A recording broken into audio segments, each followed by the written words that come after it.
You know, maybe things would change. Maybe the media would put a partisanship kind of story aside and focus on making the Benghazi the lead story. You know, the Benghazi story is kind of important. I don't know. Maybe it's just me.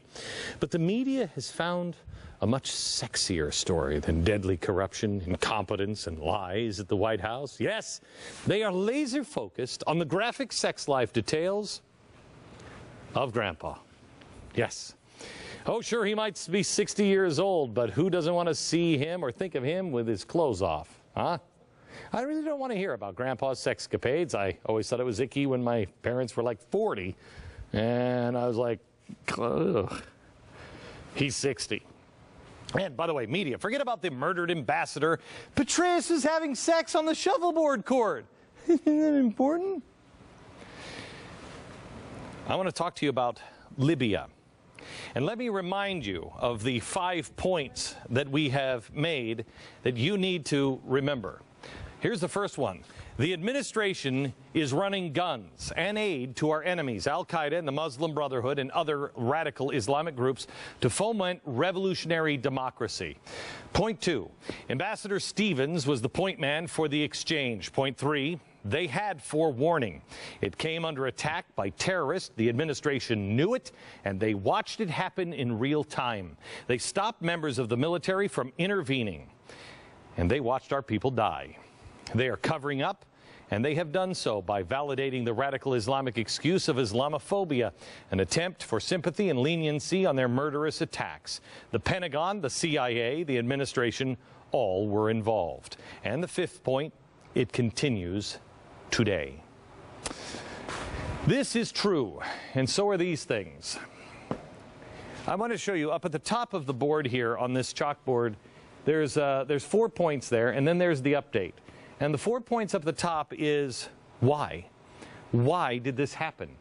Well, there was a call for help. No rescue orders were given. Someone tried to send help anyway, and help was ordered to stand down. That's the crux of really where the passion should be. But let me give you the update on what has happened. John Allen is under investigation for inappropriate emails to Jill Kelly. This is John Allen. Oh, another general. Paula Broadwell is in a catfight over Petraeus with Kelly. Now, who is Kelly? I'm telling you right now, Kelly is going to be an interesting figure. I just said to my producer just 20 minutes ago, I said, I want you to turn every stone up. Something's wrong with Jill Kelly and the person that she warned at the FBI. Well, it didn't take too long before my producer in my ear, right before we went on the air, said, Glenn, here's the update on Jill Kelly. Jill Kelly is in massive debt. Oh, well, that's not a target. She's in massive debt, up to $2 million. She's been in and out of court. Oh, and she spent the summer in Martha's Vineyard with the Democrats and the Democratic Senate Re-election Committee, and John Kerry, too. So she's friendly with them. Okay. So anyway, here she is. She's the one that apparently Paula Broadwell sent a letter to her and said, stay away from my man. Really? So she takes this email and she gives it to an FBI agent. And she says, I'm really concerned. Well, the FBI is not interested. They're not interested at all. They say there's no threat here. But the person that she sent it to, he insists that they look into it. Now, he had to be removed from the investigation because he apparently had previously sent shirtless photos of himself to Jill Kelly. Can I ask you a question? Honestly, is it just you and me? Are we the only ones that haven't taken nude pictures of ourselves and sent it to people? Because I'm beginning to feel like an outcast. I really am feeling alone here. Have you done it? Because don't tell me. I don't want to know. So the FBI guy that she called up for help had sent her those pictures. Also, another very important point in the story today, the press has uncovered Petraeus showed up at a party at Kelly's house with a 28-car motorcade.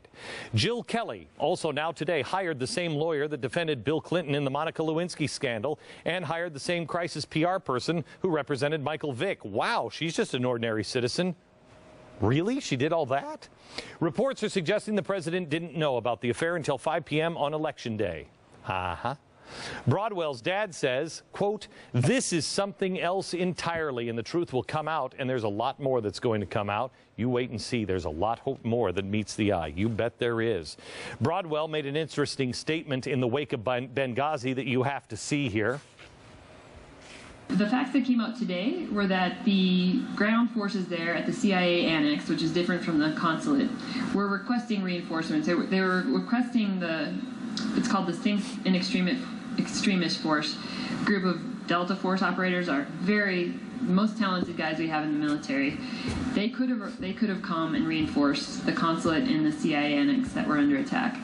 Now, I don't know if a lot of you have heard this, but the CIA annex had actually had taken a couple of Libyan militia members prisoner, and they think that the attack on the consulate was an effort to try to get these prisoners back. So that's still being vetted. Still being vetted. Boy, she knows a lot for being a first-time writer, doesn't she? How does she know this? More on that tape here in a minute. Petraeus, in the last piece of news today, was apparently looking forward to testifying about Benghazi. He had personally traveled to Libya in late October to conduct his own review of the attack, but all of a sudden, he now says, you know what, my heart tells me that I shouldn't testify. Really, General? Okay, that's the information that we have out here today. But let's break this up into three categories of what's important: the sex scandal, Benghazi, and the Arab Spring. Let's begin over here with the sex scandal. We told you yesterday, this is a setup. I'm telling you, this Jill character, there's something wrong with her. I don't know what it is, but there's something wrong. This is spontaneously. They just found out. Bull crap. They have known. The White House knew during the vetting process that Petraeus was carrying on an inappropriate relationship. They knew it. They knew he could be easily compromised, but they appointed him anyway. Why? Because when you have the goods on someone, you need a pressure point. Just like this Jill lady. She's got $2 million in debt. She's in and out of court all the time. Pressure point. Same with the general. General Petraeus, remember, that's what the left used to call him. And now he was put up to head up the CIA? Really? Of course. They have a pressure point. And now he's being discredited. And this whole scandal is doing what? How's your opinion of the military? Discredit the last standing honorable American institution we have, the military. Let's start here. How much time did the FBI spend on those emails? I mean, they followed through on a letter where the rest of the people in the FBI said there was no threat. Yet the one guy who was sending pictures of himself shirtless, he insists, we got to talk about this. You got to do something. There's a threat here. Everybody else is like, Bill or Bob or John or whatever the hell your name is. There's no threat. What are you talking about? But he insists, and so finally they relented. Lo and behold, the magic email bunny comes down, hopping down the magic email bunny trail. Hippity hop, and look what he's got in his basket, General Petraeus. One complaint from a non-governmental employee, and the FBI goes full throttle and grants itself access to hundreds of thousands of pages of emails and documents. For what? How much time did they spend at the safe house in Libya? A day? An afternoon? 3 weeks later? And now they've done a thorough search at Broadwell's home. This makes no sense unless your goal is to distract and discredit the military and blame all of the problems on someone else, or at least distract the media. This scandal is exactly the same tactic the Obama administration used when Benghazi first happened. Distract and discredit. It's not us. It's not us. You know what it is the anti-Islamic video. That's what it is on YouTube. And there's no difference between the Islamic video and the sex scandal. Both of those things happened, but neither of them are the real story. Remember, let's see what, remember, the only thing left in our country we believe in, the military, right? Our cops. Do you remember the other sex scandal this year? It's from the Secret Service. Name the last time you heard of a bad sex scandal with the Secret Service. It included the Secret Service, it included the military, it included the Air Force, it included everybody. The most trusted group of men going into a foreign country and making it with a bunch of hookers.